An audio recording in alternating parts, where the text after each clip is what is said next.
Hey K-popers, and welcome back to Hallyu, where it's time to recap another incredibly busy week in K-pop. This week we saw the official announcement of IZ*ONE's upcoming disbandment in April, Brave Girls continuing to ride a huge wave of momentum, and after Curfew scandal involving Yunho, a years-long smear effort against TWICE finally discovered, My Girl Seunghee having to deal with an absolute creep, and of course lots of great new releases.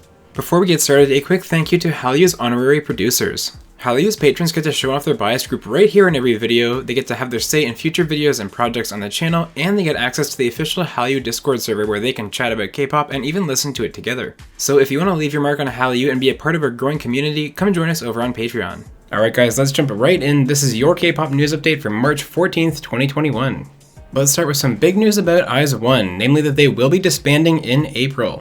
Mnet made the announcement this week, and their management company also said, quote, IZ*ONE's official fan cafe, content, and social media will operate until the end of the project, and future plans for these platforms will be announced via a separate statement later on. I think it's safe to say that IZ*ONE have had an incredible couple of years as a group since their formation in Produce 48, and they've forever left their mark on K-pop. That being said, if you were hoping for the girls to continue on, all hope is not lost. Ilgan News made this statement regarding the girls. Some members of IZ*ONE and some agencies have expressed their regret over the completion of IZ*ONE's activities, so they are currently discussing the possibility of forming a group with some of the members, or working as a unit or another project group. Several of the IZ*ONE members are positively considering the opportunity. There are also rumors that Sakura is in talks with Big Hit to sign a contract, though Big Hit has said nothing is decided in regards to Sakura at the moment. What would you like to see happen for the IZ*ONE members in the future? I think it makes sense that the group disbands in April as planned, but a reunion in a year or two would be a wonderful moment for the group and fans in my opinion. Now let's talk about the wild week that Brave Girls had once again, because these girls had another unbelievable week. There's so many great stories here, one of which we will get to later on in the show. First off, stories have been coming out all week about just how close these girls were to calling it quits before their viral revival with Rollin'. In an interview, Yunho revealed that she had been thinking about quitting Brave Girls as recently as 1 week before the video was uploaded. And it's a good thing that she didn't, because Rollin' has been continuing to just take over Korea. It has been killing it at the top of the charts, even ahead of IU, and it earned a perfect all-kill. This is the first perfect all-kill for any group in 2021 so far, and it's just an amazing story. And with that success comes more opportunity. Brave Girls are now scheduled to appear on Running Man as well as Sketchbook. I'm sure it's been a whirlwind month for these girls, but I'm so happy for them. This is the kind of story that you just love to see in K-pop. Unfortunately, not all stories are great like that, and we have to talk about TVXQ's Yunho. I know it's not funny, but seriously, I feel like every other week I'm talking about how bad I feel for SM's PR department. So what happened this week? Well, MBC reported that Yunho was caught drinking past curfew at an adult entertainment venue, which was operating illegally. In doing this, Yunho was also breaking social distancing rules by being at the venue, and according to MBC, when police entered the building, a fight broke out between them and Yunho's friends. Allegedly, this stunt was to buy time for Yunho to run away out of the establishment.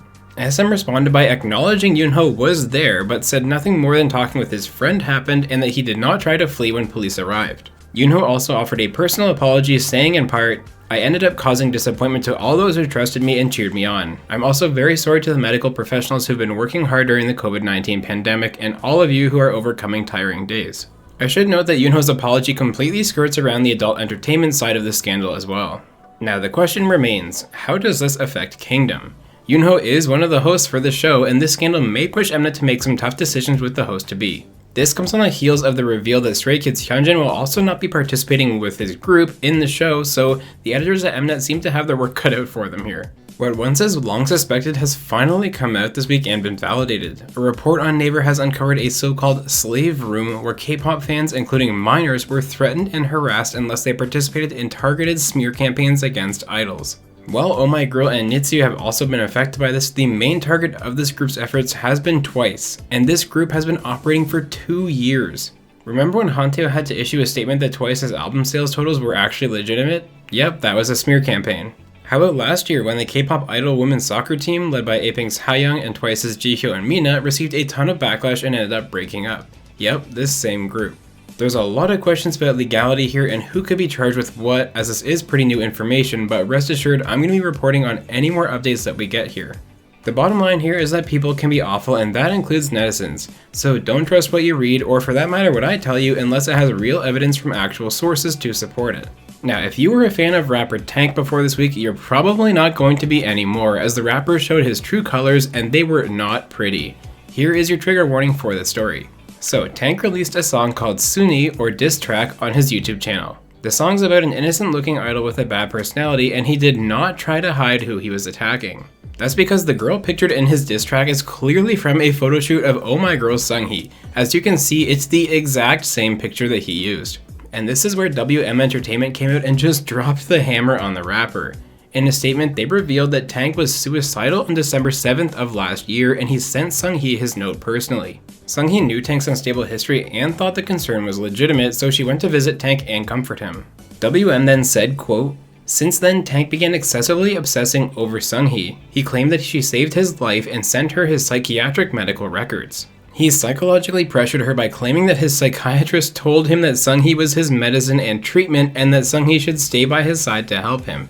He sent her obsessive messages about love which were different from the actual meaning and began a unilateral courtship."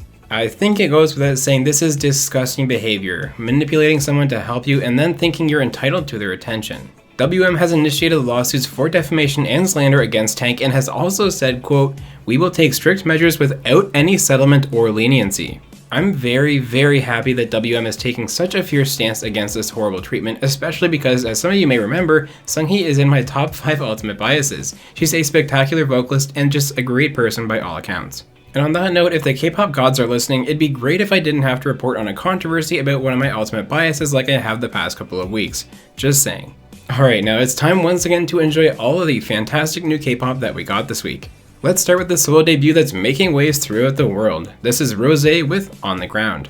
Everything I need is on the ground. Rapper Vincent is back with some coastal romance in the song Flying High With You.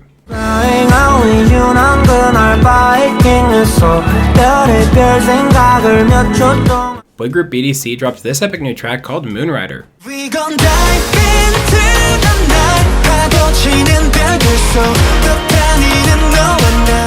We've got a brand new girl group called Majors, which includes former ANS member G1. This is their debut song, Spit It Out. Spit it out.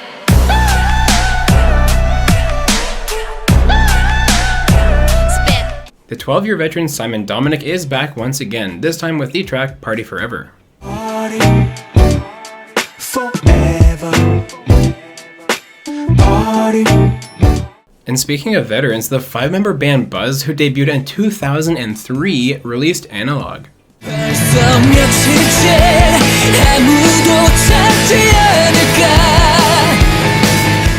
Wavy gave us a new Chinese comeback this week as well. This is Kick Back.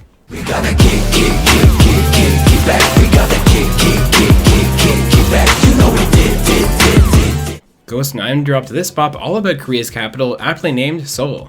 It's the city of the lights. Touching the sky. Soyu of Sistar fame is back with this low-key, beautiful song called Goodnight My Love. 잘 자요 내 사랑 저 달이 돼요. DPR Ian has another edgy comeback up his sleeves this week. This is Nerves. So many times I cut off, held on. I still can't believe I left you all alone. And last but not least, EXO's Baekhyun and NCT's Doyoung harmonized beautifully on this Rewind Blossom remake of the song Doll. 한동안 많이 아파 울다 지쳐 그대를 찾겠죠. As always, let me know what your favorite songs from the week are down in the comments. My pick for this week is Rosé's On the Ground. Rosé instantly became my bias after seeing Blackpink live in 2019, and I think that she nailed her solo debut. And now let's get back to the news, where CLC's Soren revealed on her TikTok that she's dropping a new solo single in 2 weeks.